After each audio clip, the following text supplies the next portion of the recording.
Pembacaan firman Tuhan Perjanjian Baru hari ini, yaitu dalam Yohanes 5 ayat 1-18. Penyembuhan pada hari Sabat di kolam Betesda. Sesudah itu ada hari raya orang Yahudi, dan Yesus berangkat ke Yerusalem. Di Yerusalem dekat pintu gerbang domba ada sebuah kolam, yang dalam bahasa Ibrani disebut Betesda, ada 5 serambinya. Dan di serambi-serambi itu berbaring sejumlah besar orang sakit, orang-orang buta, orang-orang timpang dan orang-orang lumpuh, yang menantikan goncangan air kolam itu. Sebab sewaktu-waktu turun malaikat Tuhan ke kolam itu dan menggoncangkan air itu, barang siapa yang terdahulu masuk ke dalamnya sesudah goncangan air itu, menjadi sembuh, apapun juga penyakitnya. Di situ ada seorang yang sudah 38 tahun lamanya sakit.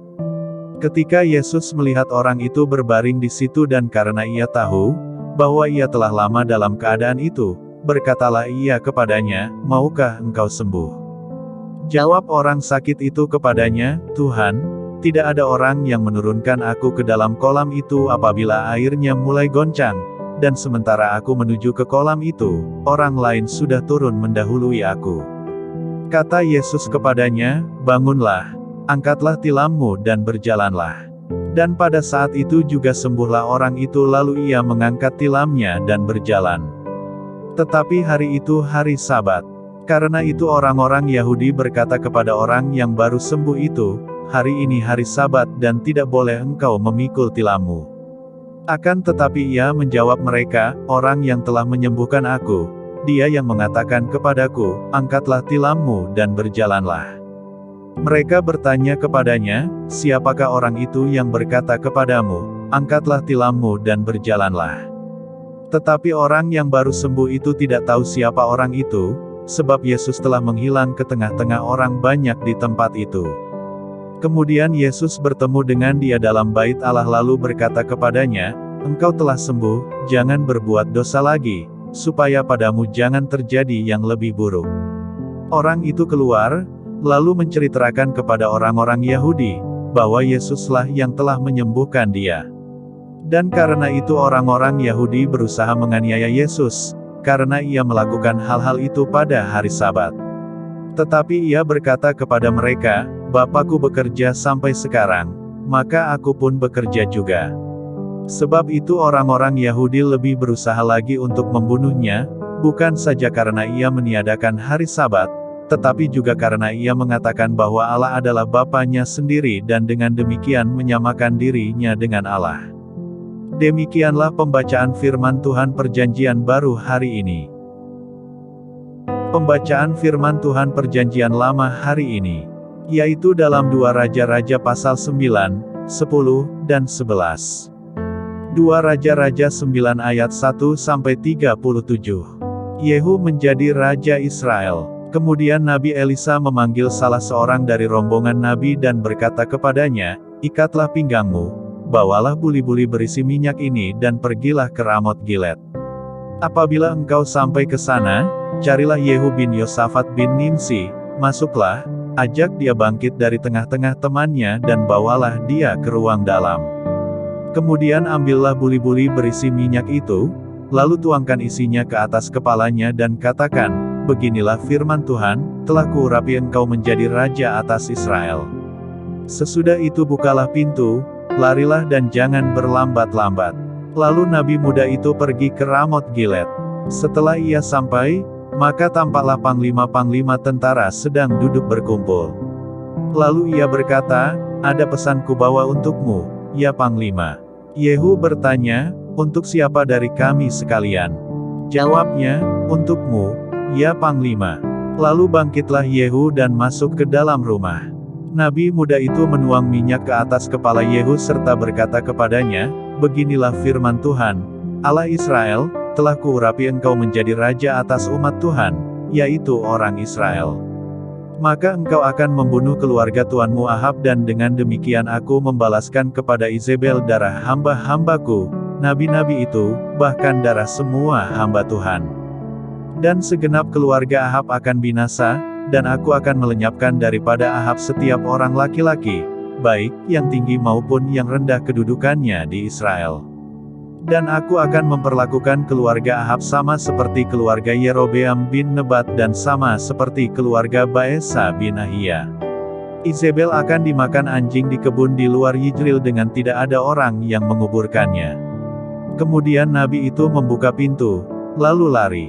Apabila Yehu keluar mendapatkan pegawai-pegawai tuannya, berkatalah seorang kepadanya, "Apa kabar? Mengapa orang gila itu datang kepadamu?" Jawabnya kepada mereka, "Kamu sendiri mengenal orang itu dengan omongannya." Tetapi mereka berkata, "Dusta. Cobalah beritahukan kepada kami." Lalu katanya, "Begini-beginilah dikatakannya kepadaku, demikianlah firman Tuhan, telah kuurapi engkau menjadi raja atas Israel." Segeralah mereka masing-masing mengambil pakaiannya dan membentangkannya di hadapan kakinya begitu saja di atas tangga. Kemudian mereka meniup sangkakala serta berseru, "Yehu Raja." Demikianlah Yehu bin Yosafat bin Nimsi mengadakan persepakatan melawan Yoram. Adapun Yoram sedang berjaga-jaga di Ramot Gilead, bersama-sama dengan segenap orang Israel menghadapi Hazael, Raja Aram. Tetapi Raja Yoram sendiri telah pulang ke Yijril, supaya luka-lukanya diobati, yang ditimbulkan orang Aram pada waktu ia berperang melawan Hazael, Raja Aram. Yehu berkata, "Jika kamu sudah setuju, janganlah biarkan siapapun meloloskan diri dari kota untuk memberitahukan hal itu ke Yijril." Yoram dan Ahazia dibunuh. Kemudian Yehu naik kereta dan pergi ke Yijril, sebab Yoram berbaring sakit di sana. Juga Ahazia, Raja Yehuda, datang menjenguk Yoram. Ketika penjaga yang sedang berdiri di atas menara di Yijril, melihat pasukan Yehu datang, berserulah ia, "Ada kulihat suatu pasukan." Berkatalah Yoram, "Ambillah seorang penunggang kuda, suruhlah ia menemui mereka serta menanyakan, apakah ini kabar damai?" Lalu pergilah penunggang kuda itu untuk menemuinya dan berkata, "Beginilah tanya raja, apakah ini kabar damai?" Jawab Yehu, "Damai. Bukan urusanmu. Baliklah, ikutlah aku." Dan penjaga itu memberitahukan, suruhan sudah sampai kepada mereka, tetapi ia tidak pulang. Disuruhnyalah penunggang kuda yang kedua dan setelah sampai kepada mereka berkatalah ia, "Beginilah tanya raja, apakah ini kabar damai?" Jawab Yehu, "Damai. Bukan urusanmu. Baliklah, ikutlah aku." Dan penjaga itu memberitahukan, sudah sampai ia kepada mereka, tetapi ia tidak pulang. Dan cara memacunya adalah seperti cara Yehu, cucu Nimsi, memacu, sebab ia memacu seperti orang gila. Sesudah itu berkatalah Yoram, "Pasanglah kereta," lalu orang memasang keretanya. Maka keluarlah Yoram, Raja Israel, dan Ahazia, Raja Yehuda, masing-masing naik keretanya, mereka keluar menemui Yehu, lalu menjumpai dia di kebun Nabot, orang Yijril itu.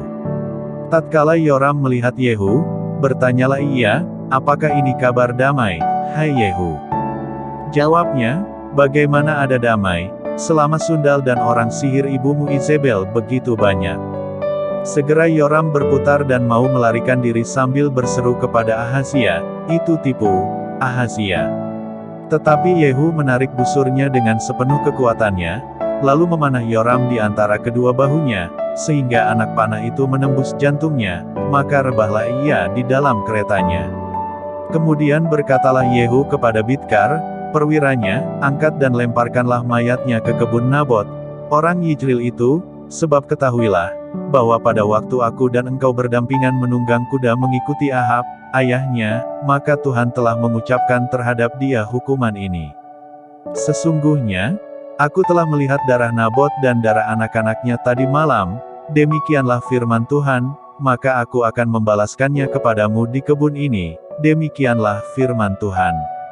Oleh sebab itu angkat dan lemparkanlah mayatnya ke kebun ini, sesuai dengan firman Tuhan." Ketika Ahazia, Raja Yehuda, melihat itu, maka ia pun melarikan diri ke arah Bet Hagan, tetapi Yehu mengejarnya sambil berkata, "Panahlah dia juga." Maka mereka memanah dia di atas keretanya di pendakian ke Gur dekat Yiplim. Ia lari ke Megido dan mati di sana. Para pegawainya mengangkut mayatnya ke Yerusalem, lalu mereka menguburkan dia dalam kuburnya sendiri, di samping nenek moyangnya di kota Daud. Adapun Ahazia menjadi raja atas Yehuda dalam tahun ke-11 zaman Yoram bin Ahab. Izebel dibunuh. Sampailah Yehu ke Yijril. Ketika Izebel mendengar itu, ia mencalak matanya, dihiasinyalah kepalanya, lalu ia menjenguk dari jendela. Pada waktu Yehu masuk pintu gerbang, berserulah Izebel, "Bagaimana? Selamatkah Zimri, pembunuh tuannya itu?" Yehu mengangkat kepalanya melihat ke jendela itu dan berkata, "Siapa yang di pihakku? Siapa?" Dan ketika 2-3 orang pegawai istana menjenguk kepadanya, ia berseru, "Jatuhkanlah dia." Mereka menjatuhkan dia, sehingga darahnya memercik ke dinding dan ke kuda, mayatnya pun terinjak-injak. Yehu masuk ke dalam, lalu makan dan minum. Kemudian ia berkata, "Baiklah, urus mayat orang yang terkutuk itu dan kuburkanlah dia, sebab ia memang anak raja." Mereka pergi untuk menguburkannya, tetapi mereka tidak menjumpai mayatnya, hanya kepala dan kedua kaki dan kedua telapak tangannya. Mereka kembali memberitahukannya kepada Yehu, lalu ia berkata, "Memang begitulah firman Tuhan yang diucapkannya dengan perantaraan hambanya, Elia, orang Tisbe itu, di kebun di luar Yijril akan dimakan anjing daging Izebel. Maka mayat Izebel akan terhampar di kebun di luar Yijril seperti pupuk di ladang, sehingga tidak ada orang yang dapat berkata, 'Inilah Izebel.'" 2 Raja-Raja 10 ayat 1-36. Yehu memunahkan keluarga Ahab. Ahab mempunyai 70 orang anak laki-laki di Samaria. Yehu menulis surat, dan mengirimnya ke Samaria, kepada pembesar kota itu, kepada para tua-tua dan kepada para pengasuh anak-anak Ahab, bunyinya, "Sekarang, segera sesudah surat ini sampai kepadamu, kamu yang mempunyai anak-anak tuanmu di bawah pengawasanmu, lagi pula mempunyai kereta dan kuda dan kota yang berkubu serta senjata. Maka pilihlah seorang yang terbaik dan yang paling tepat dari antara anak-anak tuanmu, lalu dudukkanlah dia di atas tahta ayahnya, kemudian berperanglah membela keluarga tuanmu." Tetapi mereka sangat takut dan berkata, "Sedangkan kedua raja itu tidak dapat bertahan menghadapinya, bagaimana mungkin kita ini dapat bertahan?" Sebab itu kepala istana dan kepala kota, juga para tua-tua dan para pengasuh mengirim pesan kepada Yehu, bunyinya, "Kami ini hamba-hambamu dan segala yang kau katakan kepada kami akan kami lakukan. Kami tidak hendak mengangkat seseorang menjadi raja, lakukanlah apa yang baik menurut pemandanganmu." Kemudian Yehu menulis surat untuk kedua kalinya kepada mereka, bunyinya, "Jika kamu memihak kepadaku dan mau menurut perkataanku, ambillah kepala anak-anak tuanmu dan datanglah kepadaku besok kira-kira waktu ini ke Yijril." Adapun ke-70 anak raja itu tinggal bersama-sama orang-orang besar di kota itu, yang mendidik mereka. Tatkala surat itu sampai kepada mereka, mereka mengambil anak-anak raja itu, menyembelih ke-70 orang itu, menaruh kepala orang-orang itu ke dalam keranjang dan mengirimkan semuanya kepada Yehu di Yijril. Ketika suruhan datang memberitahukan kepadanya, telah dibawa orang kepala anak-anak raja itu, berkatalah Yehu, "Susunlah semuanya menjadi 2 timbunan di depan pintu gerbang sampai pagi." Pada paginya keluarlah Yehu, berdirilah ia, lalu berkata kepada segenap orang banyak, "Kamu ini tidak bersalah.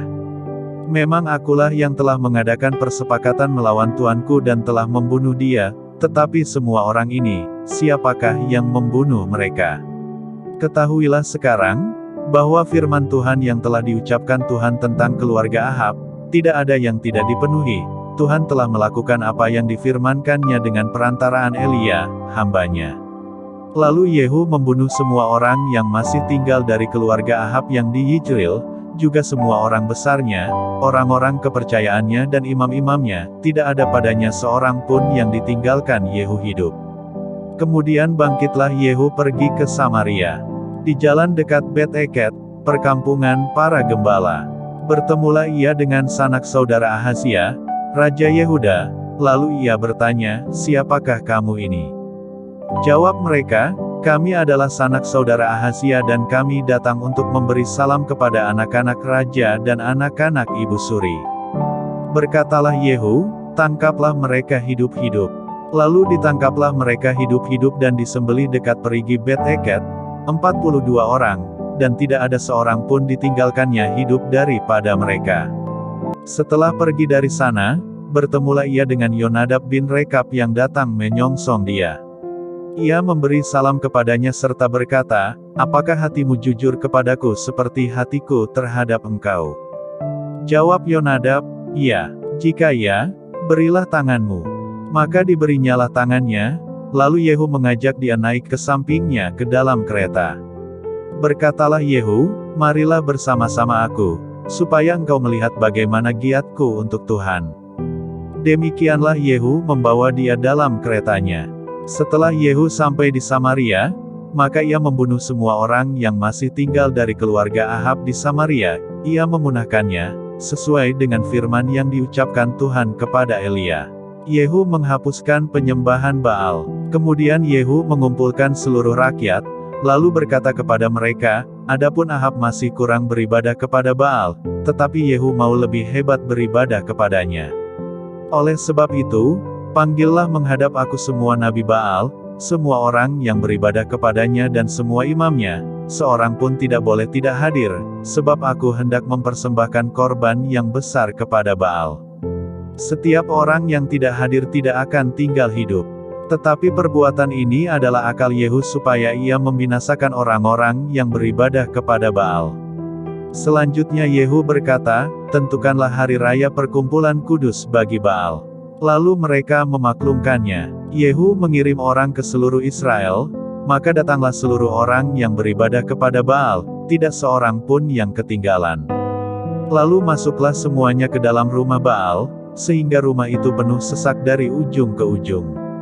Kemudian berkatalah Yehu kepada orang yang mengepalai gudang pakaian, "Keluarkanlah pakaian untuk setiap orang yang beribadah kepada Baal." Maka dikeluarkannyalah pakaian bagi mereka. Sesudah itu masuklah Yehu dan Yonadab bin Rekab ke dalam rumah Baal, lalu berkatalah ia kepada orang-orang penyembah Baal di situ, "Periksalah dan lihatlah, supaya jangan ada di antara kamu di sini seorang pun dari hamba-hamba Tuhan, melainkan hanya orang-orang yang beribadah kepada Baal." Lalu masuklah mereka untuk mempersembahkan korban sembelihan dan korban bakaran. Adapun Yehu telah menempatkan 80 orang di luar dan telah berkata, "Siapa yang membiarkan lolos seorang pun dari orang-orang yang kuserahkan ke dalam tanganmu, nyawanyalah ganti nyawa orang itu."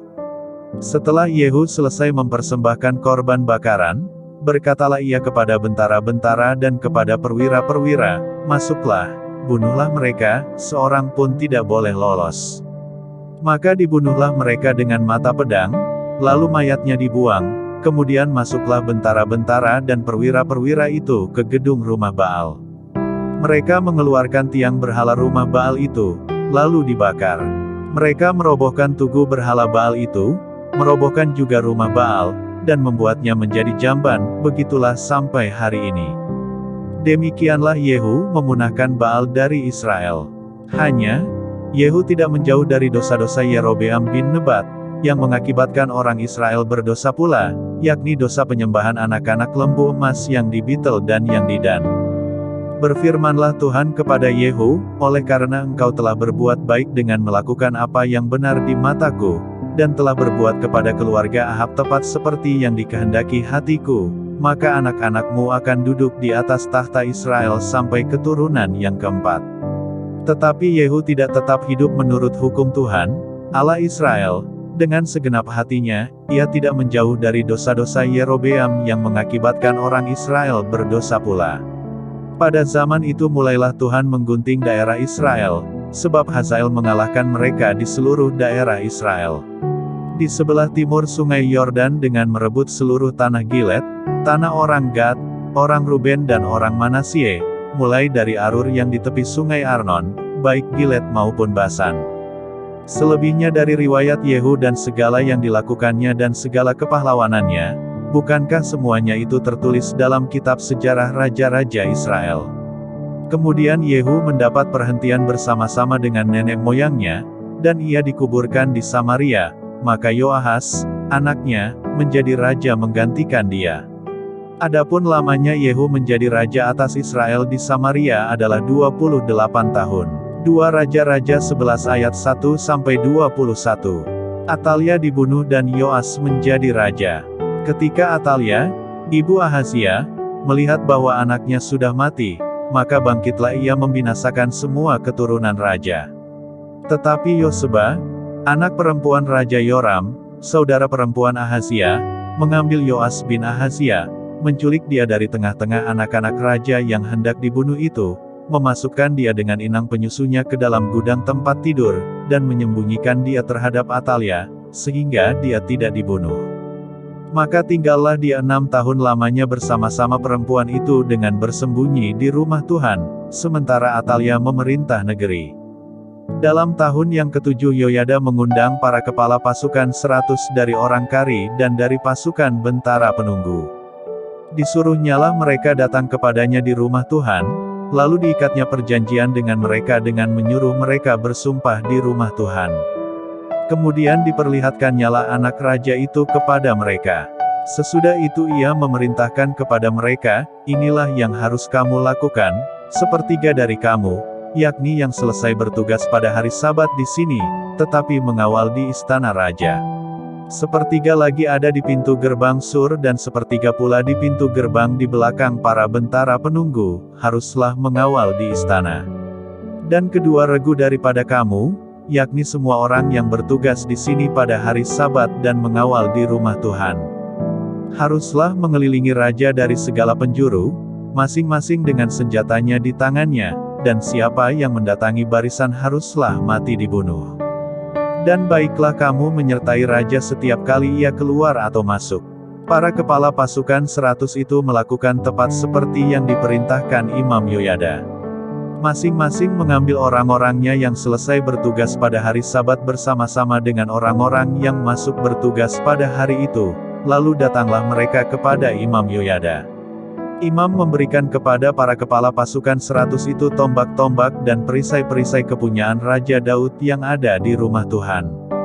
Kemudian para bentara itu, masing-masing dengan senjatanya di tangannya, mengambil tempatnya di lambung kanan sampai ke lambung kiri rumah itu, dengan mengelilingi mezbah dan rumah itu untuk melindungi raja. Sesudah itu Yoyada membawa anak raja itu keluar, mengenakan jejamang kepadanya dan memberikan hukum Allah kepadanya. Mereka menobatkan dia menjadi raja serta mengurapinya, dan sambil bertepuk tangan berserulah mereka, "Hiduplah raja."